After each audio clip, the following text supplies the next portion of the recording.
함께 봉독하겠습니다.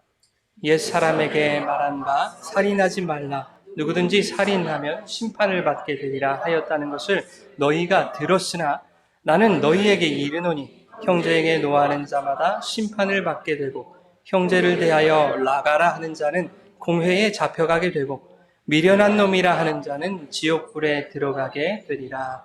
아멘. 살아계신 하나님의 말씀입니다. 할렐루야.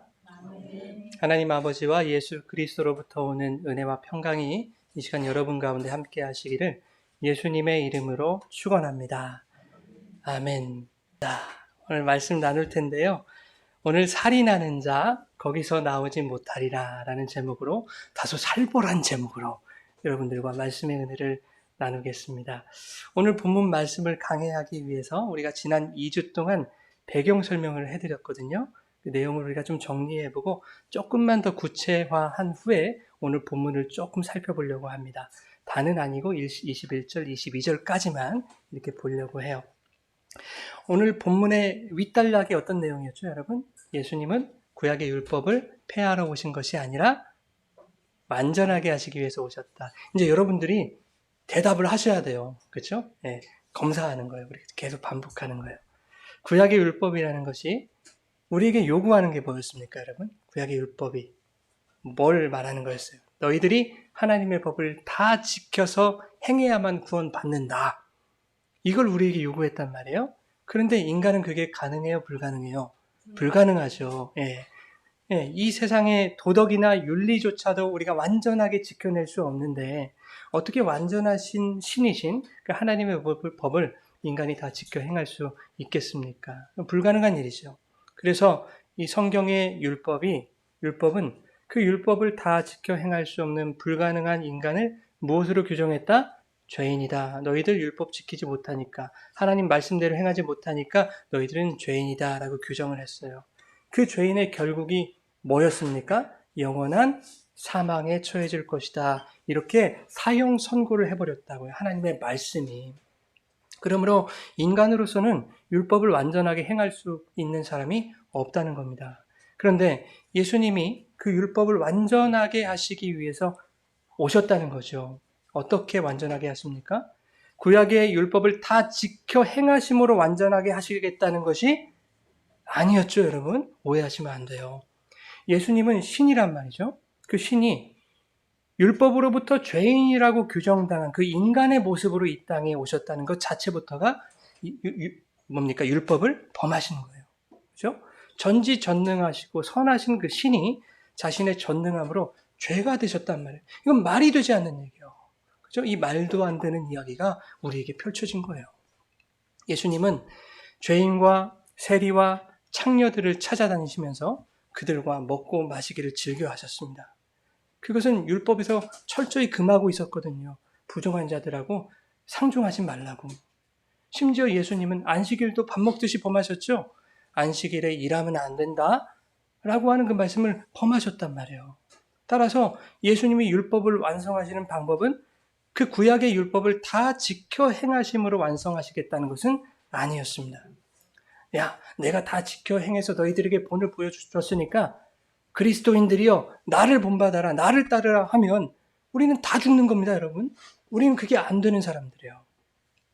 예수님은 도무지 율법을 온전히 지킬 수 없는 우리 인간들을 대신하여 죄의 대표가 되심으로 모든 인간들의 율법 어김의 죄를 추궁당하셔서 죄인으로서 십자가에 달려 죽으신 거예요. 맞습니까, 여러분? 그렇죠? 네. 그렇게 예수님이 자신의 십자가의 죽음으로 구약의 율법이 죄인으로 규정한 연약한 우리들의 모든 죄를 죽이신 거예요. 예수님이 십자가에 죽으심으로 우리의 죄를 죽이셨어요. 이 말이 이해가 되세요? 죄의 대표가 되셔서 형벌을 당하시는 것으로서 우리의 모든 죄를 청산하셨다 하는 이야기입니다. 왜?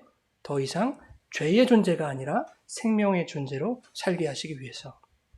구약의 율법은 인간을 죄로 규정하여 그들의 결국을 사망이라고 선고 내리지만 자신의 죽음으로 율법을 완성하신 그 예수님은 죄인들의 죄를 청산하시고 너희는 이제 죄에서 해방되었다. 이렇게 자유를 선포하여 새로운 살 길을 열어주셨다 하는 것입니다. 그래서 고린도후서 5장 21절에 뭐라고 합니까? 하나님이 죄를 알지도 못하신 이를 우리를 대신하여 죄로 삼으셨다. 그 이유가 뭐예요? 우리로 하여금 그 안에서 하나님의 의가 되게 하려 하심이라. 그러면 도대체 예수님은 왜 십자가를 져야 하셨냐 하는 겁니다. 다른 방법도 있을 텐데 왜 십자가를 지셔야 했어요? 하나님이 저와 여러분을 뭐 하셨기 때문에? 사랑하셨기 때문이에요. 사랑하셨기 때문에. 율법에 의해 사망이 선고된 죄인들을 사랑하셔서 독생자 예수 그리스도의 핏값으로 우리의 생명을 사신 거예요. 핏값으로 죄값을 지불하시고 우리의 생명을 사신 거예요.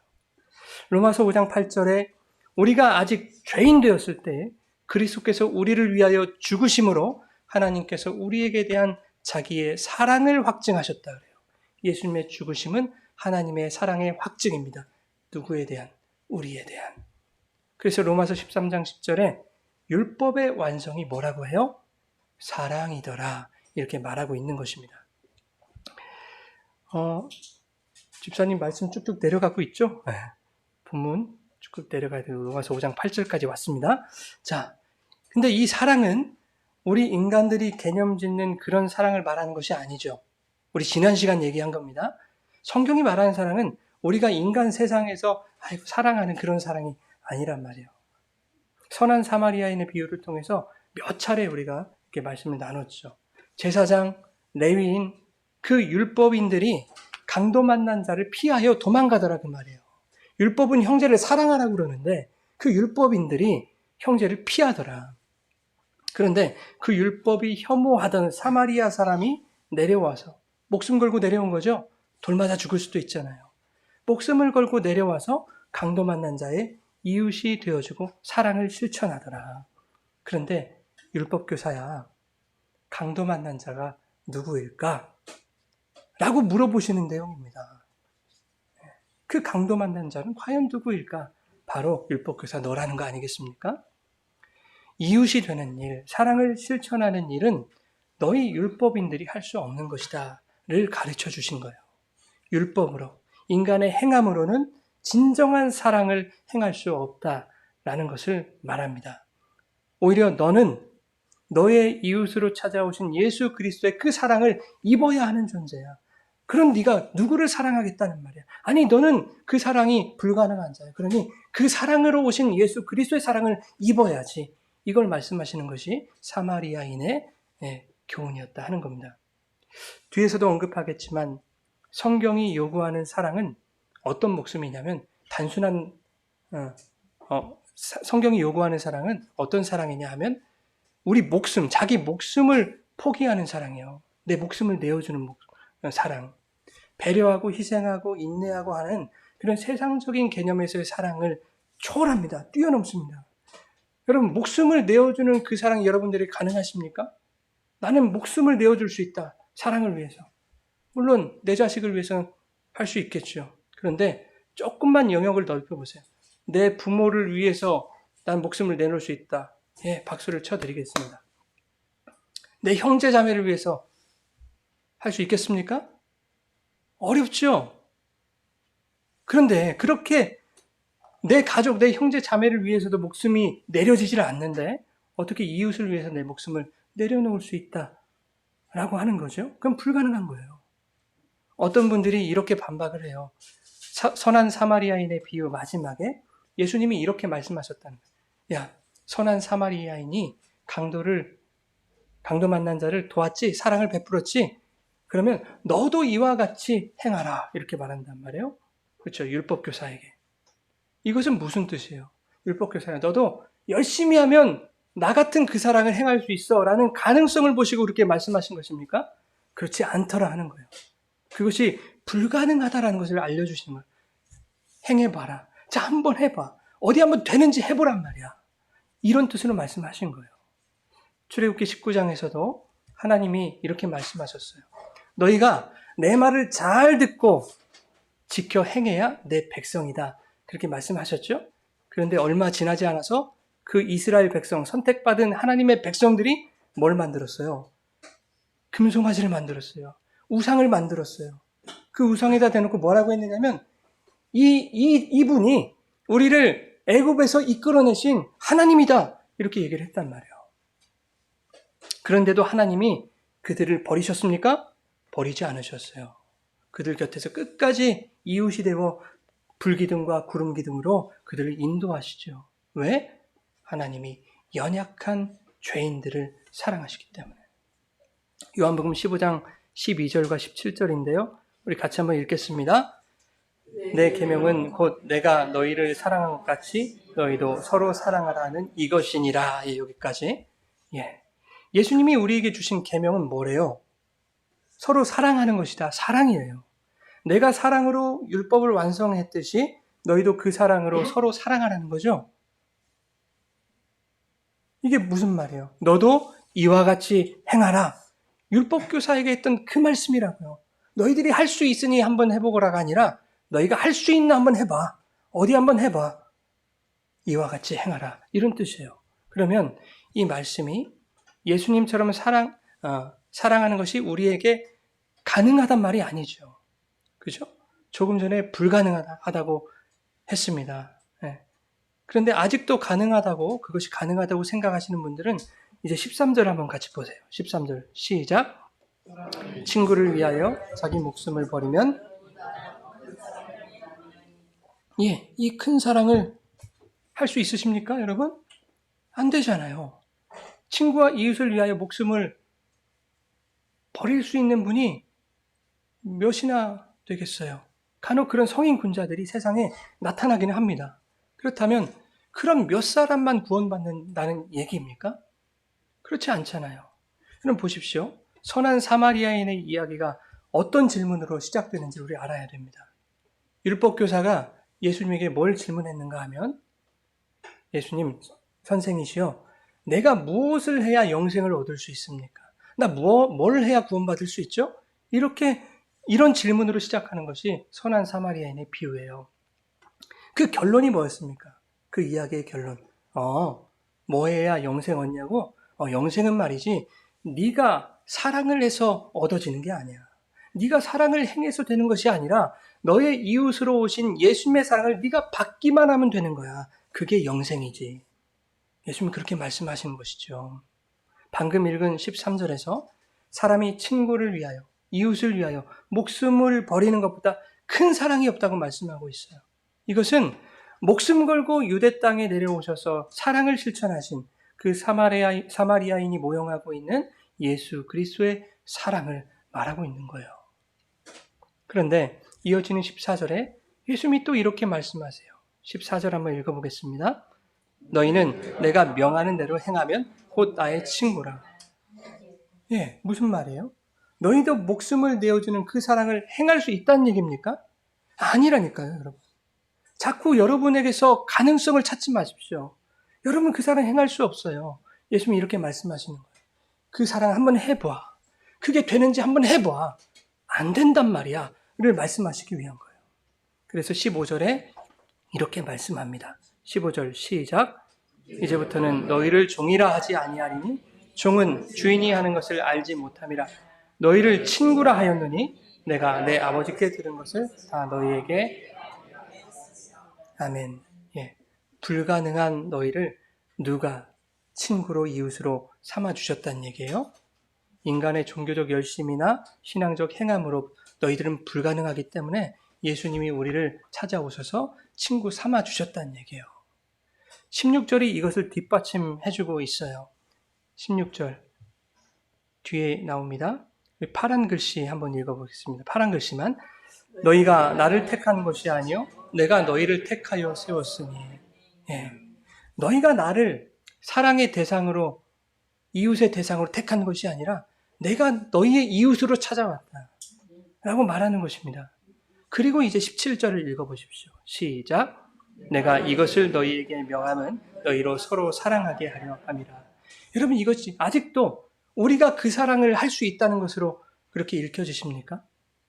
내가 너희를 사랑한 것 같이 너희도 서로 사랑하라. 이 계명을 너희에게 명하는 것은 내가 너희로 하여금 서로 사랑하게 하려는 것이다 라고 말씀하는데, 여러분 이 말씀이 이제 어떻게 읽히세요? 여러분들에게 율법교사가 예수님께 질문을 했어요. 영생 어떻게 얻을 수 있습니까? 뭘 해야 얻을 수 있어요?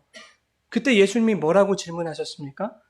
그래, 성경에는 뭐라고 기록되어 있으며 너는 그것을 어떻게 읽니? 라고 물어보셨단 말이에요. 성경이 의도한 대로 읽고 있는지, 말귀를 알아듣고 있는지를 물어보셨단 말이에요. 여러분, 우리가 뭔가를 행하더라도 말귀를 잘 알아듣고 행해야 될 거 아닙니까? 그렇죠? 아이고, 잘한다 했더니 진짜로 지가 잘하는 줄 알고 계속 그 짓을 하고 있어요. 그러면 그게 죄 짓는 거죠, 여러분? 멈춰야 될 거 아닙니까? 말귀를 알아들어야 돼요.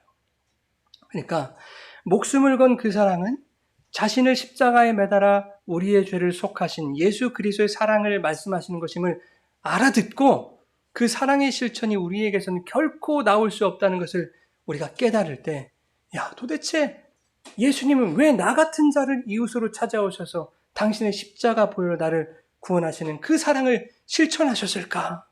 그 사랑과 은혜에 감사하고 감격하는 거예요. 그 자가 하나님을 사랑하는 자예요. 여러분, 프로포즈로 제가 예를 들었잖아요. 남자가 다이아몬드 반지를 가지고 여자에게 프로포즈를 합니다. 여자가 그 반지를 받아들이기만 하면 여자는 남자를 사랑하는 거죠. 아무것도 주지 않아도 그 반지를 받기만 하면 여자는 남자를 사랑하는 게 증명이 된단 말이에요. 그 예수님의 사랑을 받으세요, 그러니까. 그러면 예수님을 사랑하는 자예요. 자, 그런데 서로 사랑하는라는 계명이 뭔가 또 알아봐야 돼요. 서로 사랑하게 하시기 위해서 이 계명 주셨다잖아요. 나를 위해 십자가에서 죽으신 예수 그리스도의 그 사랑을 우리가 서로 공유하는 거예요. 그게 서로 사랑하는 거예요. 주님이 나를 살리셨고 그 사랑이 너도 살리실 것을 그 사람에게 전하여 상대방도 그 사랑을 입을 수 있다면 그것이 내 이웃을 최고로 사랑하는 거 아니에요, 여러분? 이웃을 어떻게 사랑하실 건데요? 말씀이 그러더라고요. 가진 것 모든 것을 나눠주래요. 하실 수 있어요? 너희들은 그거 못한다 얘기하시는 거예요. 근데 우리가 할 수 있는 가장 최고의 사랑은 뭐예요? 내가 지니고 있는 예수님의 사랑, 나를 구원하신 그 예수님의 사랑을 누군가에도 전해서 그 사람도 그 사랑을 소유하게 하는 거예요. 그럼 그 사랑으로 우리 하나가 되는 거예요. 염집사님이 우리 유미선 자매님을 교회로 이렇게 인도를 했는데 이것처럼 유미선 자매를 사랑하는 방법이 없다니까요. 억만금을 주는 것보다 예수님의 사랑을 전해서 교회에 데리고 나와서 그 사랑을 입게 하는 것, 이거보다 큰 사랑이 없어요. 이웃을 최고로 사랑하는 것은 바로 그거예요, 여러분. 그렇게 서로 사랑하세요, 여러분. 이 안에서도 예수님의 사랑을 늘 말하고 선포하고 나누고 공유하면서 그렇게 사랑하세요. 그러면 힘들고 어려울 때 세상적인 것 나눔이 일어나지 않겠습니까? 그건 부차적인 것이라고요, 여러분. 그런 거에 목숨 걸지 마십시오. 내 목숨 걸고 너를 사랑할 수는 없지만 예수님이 목숨 걸고 너를 사랑하셨다는 그 복음을 전하고 우리가 받아들일 때 그것이 서로 사랑인 줄 믿습니다. 예. 지금으로부터 약 7년 전에 한 남자 집사님이 저를 찾아오셨어요. 제 설교가 불만이라는 거예요. 당신은 어떻게 설교할 때마다 인간의 행위를 그렇게 부정하게 보느냐? 부정하게 보지 않거든요. 쓰레기로 매도한다 이렇게 표현을 하셨거든요. 좀 쓰레기긴 해요. 인간의 행위가. 다 의도가 지 이속을 챙기고 하는 것들이 있기 때문에 더 바르게 살도록 가르쳐야 하는 거 아니냐 이렇게 말씀하세요. 그리스도인들이 세상에서 어떻게 살아야 되는지를 가르치지 않기 때문에 오늘날 교회가 이 모양 이 꼴이라는 거예요. 여러분 그렇게 생각하세요? 저도 그런 줄 알았어요. 그게 아니더군요. 교회에서 목사가 여러분 제발 좀 서로 미워들 좀 하지 마시고 좀 사랑하고 용서들 좀 하세요. 제발 다른 사람 속이지 말고 정직하게 그렇게 좀 사시라니까요. 좋은 일도 하시면서 상대방과 다투지 말고 화난다고 때리지 말고 사람 죽이지 말고 그렇게 좀 사세요. 교회에서 목사가 이런 말을 해야 되겠어요, 여러분? 들으신가 어떠세요? 자존심이 상하지 않으세요? 유치원 때부터 들어왔던 말 아니에요. 그것을 몰라서 교회에서까지 들어야 됩니까, 여러분? 목사한테 그런 얘기를 못 들어서 세상에서 못되게 산단 말이에요? 말이 안 되는 얘기잖아요. 그죠? 그러면 예수 안 믿는데도 양심적으로 착하게 사는 사람은 뭐냔 말이에요. 여러분, 교회에서까지 목사가 이렇게 사세요, 저렇게 사세요, 이걸 가르친다면 여러분은 짜증이 나고 화가 나셔야 돼요. 이 교회에서까지 그런 이야기를 들어오는 줄 아느냐고. 목사님, 예수를 증거하시라고 그렇게 말씀하셔야 돼요, 여러분은. 여러분, 어떤 사형수가 있었어요. 사형의 증거가 확실해요. 항소도 해보고 상고도 해봤어요. 그런데 대부분 판결은 변하지 않아요. 사형 확정이에요. 이 사형수가 사형을 면하기 위해서 스스로 할 수 있는 것이 있어요, 없어요, 이제? 더 이상 없어요. 무슨 재심을 청구하겠습니까? 변호사를 선임할 수 있겠습니까? 대부분 확정이 났다니까요, 사형으로. 그냥 죽을 날이 더디 오기만을 기대할 뿐이에요. 그럼에도 불구하고 죽을 날은 옵니다, 여러분. 그 사형수에게 교도관이 날마다 찾아와서 아유, 좀 이제부터는 좀 살인 좀 하지 말고 좀 착하게 사십시오. 이렇게 맨날 이런 말을 하는 거예요. 그러면 그게 사형수에게 무슨 도움이 돼요? 무슨 위로가 됩니까? 화나지 않겠어요? 없던 분노마저도 일어나지 않겠습니까? 그런데 교도관이 찾아와서 이렇게 말한다고 생각해보세요. 당신 살 수 있는 방법이 딱 한 가지 있습니다. 사형수 귀가 솔깃해지겠죠? 뭡니까? 교도관님, 내가 사형을 면할 수 있는, 나 살 수 있는 방법이 뭡니까? 내가 할 수 있는 게 뭡니까? 좀 가르쳐 주십시오. 교도관이 말하기를 당신이 살 수 있는 방법이 딱 하나 있는데 그렇다고 해서 당신이 할 수 있는 것은 아닙니다. 그 방법이 뭘까요? 사형수가 살 수 있는 방법. 뭘까요, 여러분? 그러니까 너무 신앙적으로 생각하지 마세요. 예수 믿음 구원 받는데 사형수가 살 수 있는 방법을 한번 생각해 보세요. 유일한 방법. 대통령이 특별히 사면하면 돼요. 대통령이. 그죠? 살기만 합니까? 자유의 몸이 돼버려요. 풀려납니다. 그가 사형을 면하는 길은 대통령의 의지와 결정에 달려있는 거죠. 그에게 달려있는 게 아니에요. 그런데 교도관이 달려왔어요. 이번에 특별 사면자 명단에 당신의 이름이 있습니다. 당신은 대통령 특별 사면으로 자유인이 되었습니다. 여러분, 이 정도는 돼야 놀라운 소식 아니에요? 그렇죠? 기껏 이 예배당에 나와서 착하게 좀 사십시오. 정직하세요. 살인하지 마시고요. 왜 남의 등을 쳐먹습니까? 봉사 좀 하세요. 이런 말들이 여러분들에게 놀랍고 기쁜 소식이란 말이에요? 아니잖아요, 여러분. 그 사형수가 사면을 받고 대통령의 부름을 받아 가정이에요, 가정. 양자가 되었다고 한번 해보자고, 양자가. 이야기니까 아들이 되었다고 해봐요. 그러면 그 대통령과 함께 살면서 이전의 성질머리대로 지 마음대로 막 살 수 있겠습니까? 나를 살려주신 그 대통령 아버지가 무엇을 좋아하시는지, 무엇을 원하시는지, 무엇을 기뻐하시는지 그것을 고민하면서 이전보다 더 바르고 정직하게 살려고 애쓰고 노력하지 않겠습니까? 당연한 거죠, 여러분. 대통령이 야, 양자야, 아들아, 이렇게 좀 살아줄래? 라고 굳이 말하지 않아도 이전과 다르게 살고자 하는 그 애씀과 노력은 그에게서 자연스럽게 흘러나오게 될 것이다. 그게 행함입니다, 여러분. 그게 행함이에요. 그리스도인들이 나를 영원한 사망에서 특별 사면시켜 주신 주님의 은혜를 입고도 어떻게 자기 마음대로 막 살 수 있다는 말을 하냐는 거예요, 여러분. 교회는 당신들 세상에서 어떻게 사십시오 이걸 가르쳐 주는 것이 아니에요. 당신들이 어떠한 지경에서 새 삶을 얻게 되었는지를 가르쳐 주는 것이 교회입니다. 새 삶을 얻은 자들은요, 이전과 같이 자기 마음대로 살 수 없는 거예요. 그런즉 누구든지 그리스도 안에 있으면 새로운 피조물이라. 이전 것은 지나갔으니 이야 보라 새 것이 되었다. 그죠?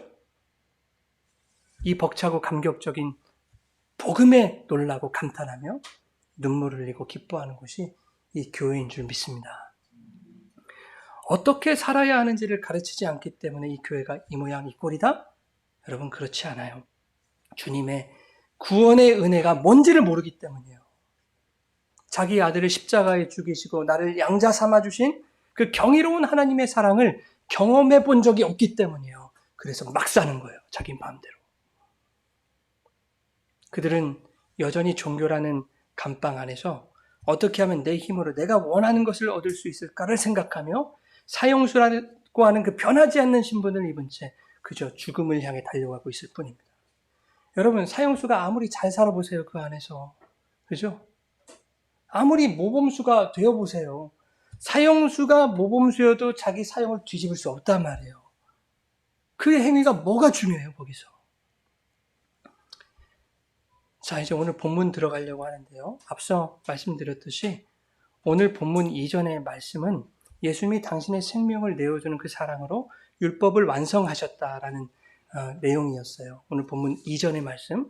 그런데 오늘 본문의 말씀부터는 어떤 말씀이 시작되는가 하면 살인하지 말라, 간음하지 말라, 거짓 맹세하지 말라, 원수를 사랑해라. 이런 뭐 해라 하지 마라 율법을 말씀하신다고요. 인간의 행위를 강조하시는 듯한 말씀 이렇게 하신다고요. 앞선 말씀에서는 주님이 십자가 사랑으로 율법을 완성하셨다. 그러니 너희 행위가 거기에 가입될 수 없다. 하시고서는 바로 다음 단락에서 야, 율법은 반드시 지켜야 되는 거야. 이런 뉘앙스로 가르치신다면 예수님의 말씀에는 권위가 없는 거예요. 그죠? 한 입으로 두 말 하니까. 앞뒤가 맞지 않으니까. 지난 시간에 말씀드렸듯이 지금 우리가 살펴보고 있는 산상수훈이 끝나는 마태복음 7장 마지막에 어떤 무리가 예수님의 가르침을 듣고 놀라죠. 권위 있음에 놀란단 말이에요.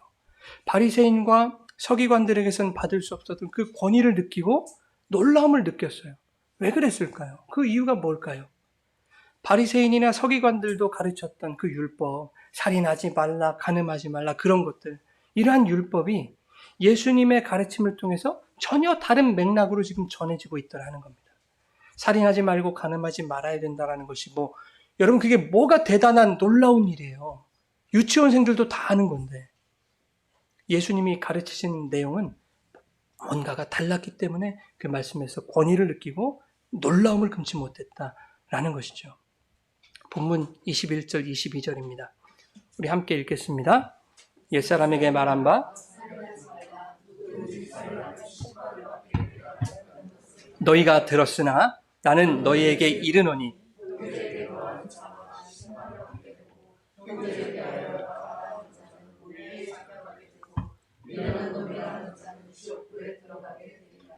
예, 너희가 옛 사람들에게서 살인하지 말라라고 하는 그 율법, 하나님의 법을 들었다는 얘기예요. 그럼 그 율법의 내용 어디서 나온 걸까요? 구약의 어디? 출애굽기 20장의 10계명에서 나온 거겠죠? 거기서 너희들이 다 들은 거 아니냐. 너희가 그 10계명에 대해서 듣기는 들었는데 잘못 이해하고 있더라. 그 말입니다. 그래서 내가 너희에게 다시 말한다 이 말입니다. 22절 서두에 예수님이 야 그거 그런 뜻이 아니야. 내가 이제 설명해 줄게 하고 말씀하는 거예요. 여러분 흔히들 10계명 1계명부터 4계명까지가 하나님과 관계된 것이라고 하고 5계명 부모를 공경하라부터 10계명까지가 인간에 관한 것, 이웃에 관계한 계명이라고 얘기해요. 그런데 여러분 이걸 아셔야 돼요. 10계명이 세상의 법과 다른 이유가 뭔 줄 아세요? 그 모든 계명이 하나님과 관련이 되어 있기 때문이에요. 하나님과. 5계명부터는 사람과도 관련이 있는 것이 맞아요. 부모를 공경하라. 그런데 근본적으로는 하나님께 대한 법이란 말이에요. 그게. 5계명에 부모를 공경하라 라는 것은 육체의 부모를 공경하는 것이기도 해요. 그러나 영적으로 우리 아버지 누구예요? 하나님 아버지시죠? 그 아버지를 경외하라는 말이에요. 창세기 2장 24절에 아담과 하와가 결혼을 해요. 아담과 하와는 인류 최초의 인류잖아요. 네, 그런데 이렇게 말씀합니다. 남자가 부모를 떠나 그의 아내와 합하여 둘이 하나가 될지라 그래요. 그죠? 아니 최초의 인류였던 아담이 무슨 부모가 있어요? 부모를 떠나든 말든 하죠. 그죠? 부모도 없는 아담한테 부모를 떠나서 둘이 합하여 한 몸을 이루라니. 무슨 말이에요? 아담이라는 그 남자는 교회의 신랑이신 예수 그리스도를 상징하는 것이에요. 그 예수가 아버지 하나님으로부터 떠나서 보좌를 버렸잖아요. 그죠?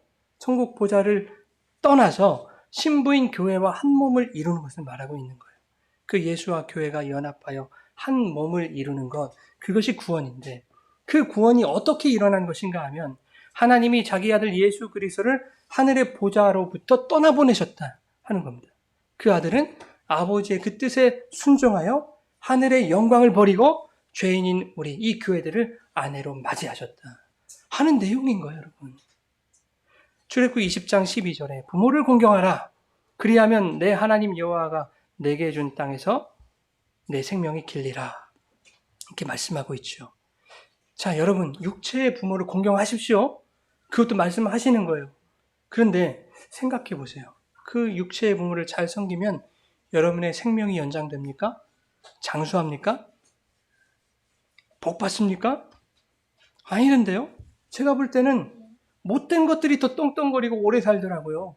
부모 재산 빨리 이렇게 돌려받아가지고, 예? 재산 이렇게 상속해주면은 당신은 누구세요? 이러고 버려버리더라고요.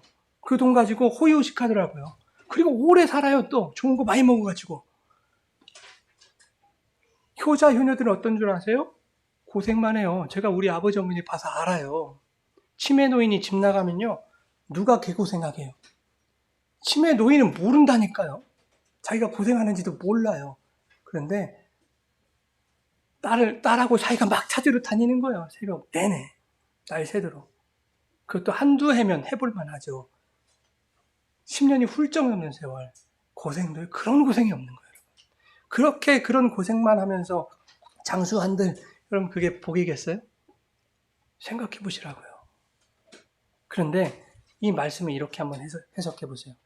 여호와 하나님을 경외하면, 그 하늘의 내 아버지를 공경하면 그 아버지께서 우리에게 약속하신 땅 하나님의 나라에서 우리의 생명이 길리라, 영생하리라. 이 말씀이 어울리죠? 그 말씀을 하고 계시는 거예요. 10계명을 보면 1계명부터 5계명까지는 그 계명을 설명하는 내용들이 붙어 있거든요. 뭘 해라, 그리고 이런 것이니라 쭉 붙어 있어요. 그런데 6번째부터는 그게 없어요. 그냥 타이틀만 있어요. 살인하지 말라, 간음하지 말라, 도둑질하지 말라, 뭐하지 말라, 이렇게. 이제 그것을 오늘 본문에서부터 예수님이 그것은 이런 뜻이었다라고 설명해 주시는 거예요. 그게 산상수훈이에요, 여러분. 자, 그러면 살인하지 말라라는 이 말씀의 의미가 뭘까? 오늘 이것만 살펴보고 이제 마치려고 합니다. 지금 예수님의 말씀을 듣고 있는 무리는 살인하면, 즉 사람을 죽이면 심판받는다, 지옥 간다, 이렇게 이해하고 있었단 말이에요. 그러니까 사람 죽이지 말자, 사람을 해하지 말자, 이렇게 생각했던 거예요. 그런데 예수님은 그들이 이해하고 있는 것보다 더 엄격하게 적용하시죠. 사람을 죽이는 것과 형제에게 노하는 것을 동일시하고 있단 말이에요. 그죠?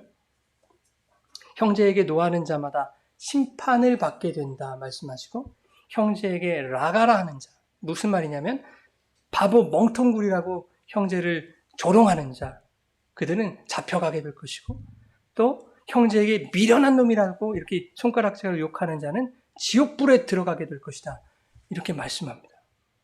자, 여기까지 들으시고 그래도 나는 지옥불에 떨어지지 않을 자신 있다 생각하시는 분 손 들어보세요. 손 들어보세요. 나만 들었네? 아무도 없을 거예요. 그러면 결국 이 말씀은 너희는 모두 지옥불에 떨어지게 될 것이야, 무시무시한 말씀을 하는 것일까요? 그렇지 않아요. 형제에게 노하는 자마다 심판을 받는다고 하는데, 그렇게 말씀하시는 예수님도 때로는 노하셨죠? 그렇죠? 바리새인들에게 뭐라고 했어요? 이 독사의 새끼들아! 진짜 새끼라고 하셨어요. 그러니까 우리식으로 하면 이 멍멍이 자제들아! 이렇게 말씀하신 욕이에요, 그게. 장터와 환전터가 돼버린 그 예루살렘 성전을 예수님이 다 엎으셨어요. 쑥대밭을 만드셨을 정도. 그러면 그 분노하신 예수님도 지옥 간다는 말입니까? 그런 뜻이 아니겠죠, 여러분. 자, 22절 말씀 보세요. 22절. 형제에게 노하는 자마다 심판을 받게 되고, 그러죠? 형제에게 라가라 하는 자, 바보 멍텅구리라고 하는 자는 잡혀가게 되고, 형제에게 미련한 놈이라 하는 자는 지옥불에 들어가게 되더라. 우리가 보는 성경은 받게 되고 잡혀가고 들어가게 된다를 다 다르게 번역했어요. 근데 헬라어 성경은 똑같은 말이에요. 에노코스. 똑같은 단어. 죄가 있는, 죄에 복종하는, 이런 뜻입니다. 죄에 종속되어 있는, 죄에 붙들려 있는, 뭔가에 붙들려 있는 그것을 의미해요. 그런데 이 말은 가지다, 소유하다라는 이 에코라는 단어에서 유래했어요. 다시 말하면 죄에 종속되어 있는 그 상태를 자기 스스로 소유하고 있는 걸 말해요. 그게 심판이고 붙들려 있는 것이고 지옥이다 얘기하는 거예요. 내가 내려놓지 못하는 것. 내가 자꾸 뭔가를 움켜쥐고 소유하려고 하는 것. 그게 지옥이다. 무엇을 소유하는 것이기에 그것이 심판과 구속과 지옥이라고 말하는 것인가. 이것을 알기 위해서 형제라는 게 뭔가를 먼저 알아야 돼요. 형제. 마태복음 3장에 예수님의 어머니와 동생들이 예수님을 찾아왔어요. 그래서 제자들이 예수님께 보고하는 거 아닙니까? 예수님, 어머니하고 동생들하고 누이들이 찾아왔습니다. 그러니까 예수님이 누가 내 어머니고 누이고 형제들이냐? 이래요. 그러시면서 예수님 하신 말씀이 누구든지 하나님의 뜻대로 행하는 자가 내 형제요 어머니다 그래요. 예수님이 정의하시는 형제는 뭐냐면 하나님의 뜻대로 행하는 자. 지난 시간에 말씀의 주제예요. 아버지의 뜻대로 행하는 것. 여러분, 뭐라고 했어요? 지난 시간에? 하나님의 그 아버지의 뜻대로 온전히 행하실 수 있는 분은 예수님 한 분밖에 없다 그랬어요. 우리가 어쩌다 야 나도 좀 착한 일을 한다 괜찮네 이거 무슨 일이야 이런 일들이 벌어지죠. 한 20년 만에 한 번씩. 그런 일들도 그 일의 주체가 누구예요? 내가 아니라 내 안에서 행하시는 예수님이더란 말이에요. 자, 더욱이 오늘 본문에 형제에게 노하고 라가라하고 미련하다 하는 자에서의 그 형제라는 말은 헬라어 성경을 보니까 불특정 다수를 얘기를 하는 거 아니에요. 이 형제, 저 형제, 요 형제를 말하는 게 아니라 바로 그 형제를 말하고 있어요. 그러면 그 형제가 누굴까요? 하나님의 뜻대로 행하는 바로 그 형제. 그 형제는 누구예요? 예수 그리스도예요. 예수 그리스도. 예수님이 사람들이 이해하고 있는 구약의 계명에 대해서 이렇게 새롭게 가르치시는데 그것을 듣고 그 형제이신 예수님께 노하는 자, 그분의 말씀을 바보 같다고 조롱하는 자, 그의 가르침을 미련하다고 말하는 자들이 있더라 하는 거예요. 그들이 누구였습니까? 서기관과 바리새인들이었고 그들이 이 말씀을 오늘 우리에게 주시는 이유는 뭐예요? 이 교회 안에도 이 대한민국 교회 안에도 세계 교회 안에도 그러한 자들이 있더라 하는 것을 말하고 있는 겁니다. 여러분 그들이 왜 노하고 라가라하고 미련하다라고 말하겠습니까?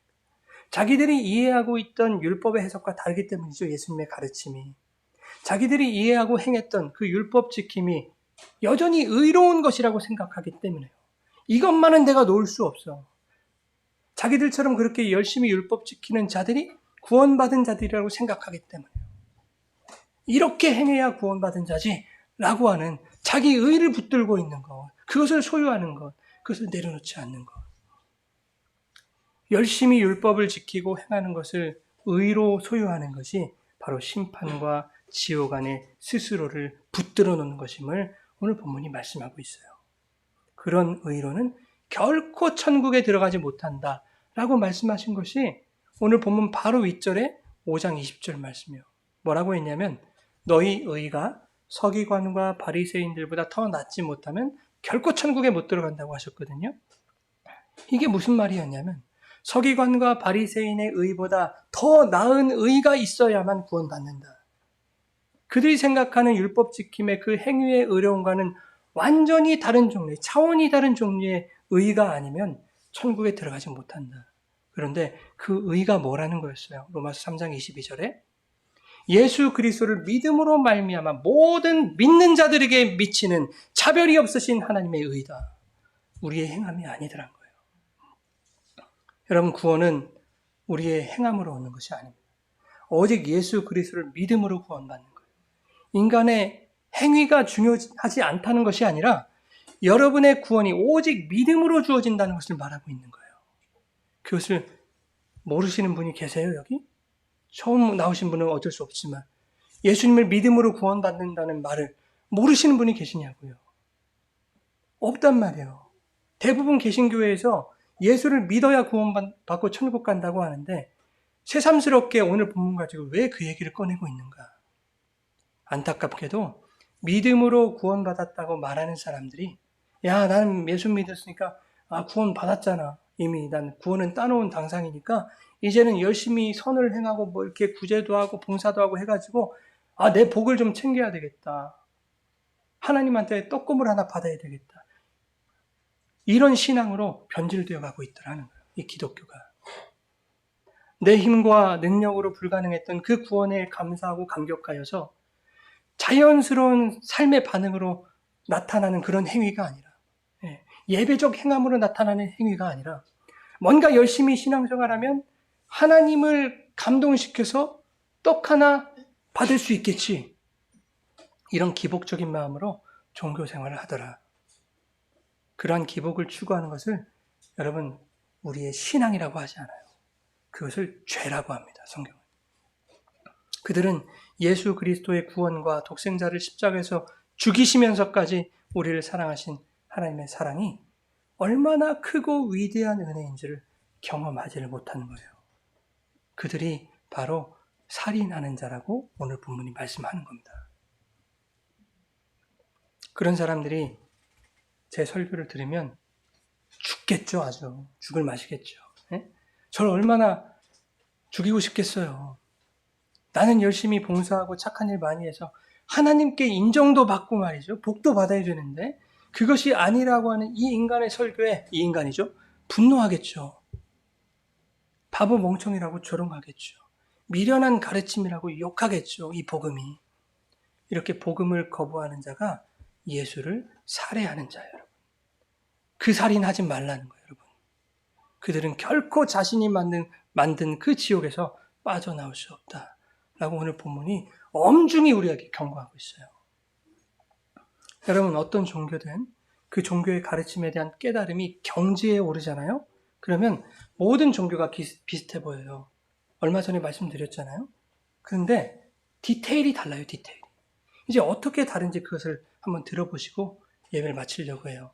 불교에 보면은 반야심경이라는 경전이 있어요. 이렇게 시작해요.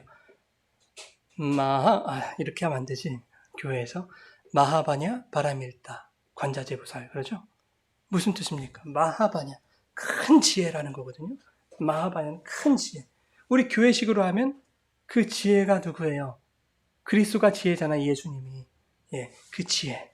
바라밀다는 뭐냐면 피안의 세계. 완성을 의미하는 거, 완성. 그러면 우리 교회식으로 말하면 천국이죠?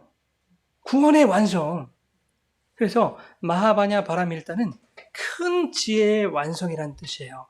우리식으로 하면 예수 그리스도가 이루신 구원의 완성이겠죠. 이것이 이 두 종교의 목적지입니다. 목적지. 너무 비슷하죠? 용어만 다를 뿐이에요. 다른 용어만 쓸 뿐이지 똑같은 거예요. 그런데 이 목적지에 도달하는데 요구되는 것이 다릅니다. 잘 들으셔야 돼요. 불교에서는 마하바냐 바라밀다, 이 큰 지혜의 완성을 향해 야, 우리가 가자! 이렇게 말한단 말이에요. 우리가 가자.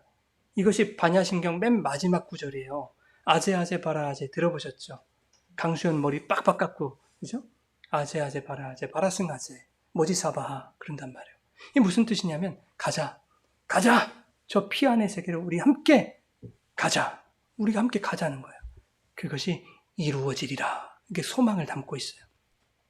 우리의 참선과 수행으로, 우리의 노력과 열심으로 열심히 한번 해서 거기 한번 가보자는 거예요. 자신들의 힘으로 그것을 이루기를 기대하고 있는 것입니다. 그런데 결과가 나타나지 않아요. 결과가. 그냥 그렇게 하면 되지 않을까? 소망하는 것으로 끝나더란 말이에요. 불교는. 그런데 교회는 어떤지 한번 보세요. 그 결과가 너무나 확실하단 말이에요. 예수님이 물고기 2마리와 떡 5개로 5,000명을 먹이신 사건이 있어요. 소위 그것을 오병이어의 기적이라고 하죠. 장정만 5,000명 먹었어요. 그러면 4인 기준하면 2만 명이에요. 그 2만 명을 먹이시는 그 사건에 예수님의 제자가 몇 명? 고작 12명이 있었어요.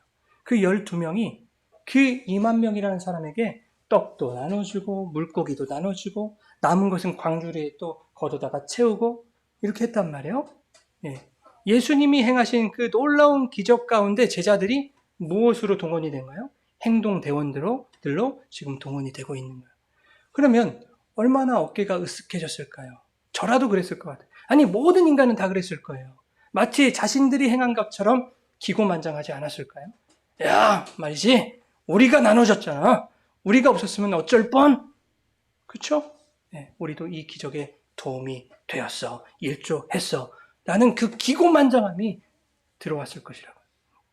자신들의 행위에 의미를 두려고 했을 것입니다. 그 사건 직후에 예수님이 제자들에게 야, 너희들 저 갈릴리 바다 건너편을 건너가.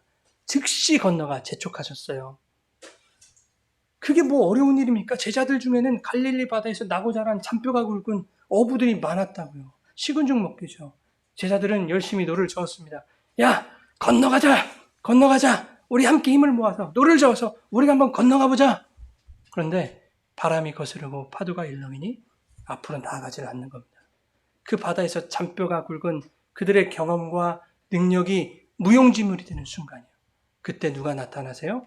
예수님이 그 거친 파도를 뚫고 바람을 뚫고 바다 위로 걸어오시는 거예요. 제자들이 그 예수님을 배로 영접하자 어떤 일이 일어납니까? 어떤 일이 일어나요? 요한복음 6장 21절에 보니까 이래요. 예수님을 영접하자 배가 곧 그들이 가려던 땅에 이르렀더라. 어떻게 그래요? 순간이동도 아니고 예수님을 영접했더니 피안의 세계, 하나님의 나라, 구원의 완성에 이미 도착해버린 거예요. 그럼 그 피안의 세계가 그 하나님의 나라가 누구라는 거예요? 예수님이라는 거예요. 예수님을 영접하기만 하면 우리는 그 하나님의 나라를 소유하고 사는 거예요. 인간이 가진 재능과 능력으로 열심히 노를 저어서 되는 것이 아니라는 겁니다. 예수님을 인생의 주인으로 영접하기만 하면 자신들의 힘으로 불가능했던 피안의 땅, 그 천국에 이르는 것입니다. 예수를 믿기만 하면 그는 이미 천국을 살고 있는 거예요. 오늘 여기 계신 모든 분들이 이 예수 그리스도를 내 인생의 주인으로 영접하시기를 바랍니다. 내 뜻대로 인생의 배를 조종하는 것이 아니라 항해의 길을 주님께 내어드리시기를 바랍니다. 그래서 주님이 인도하시는 목적지에 도달하는 구원받은 인생을 이 세상에서도 살아 누리시기를 주님의 이름으로 부탁을 드립니다. 예수를 영접하고 구원받은 인생 가운데 이 세상이 줄 수 없는 참된 안식과 평안과 기쁨과 행복을 허락해 주실 것을 믿습니다. 그 풍성한 은혜를 누리는 복된 삶이 되시기를 예수님의 이름으로 축원합니다.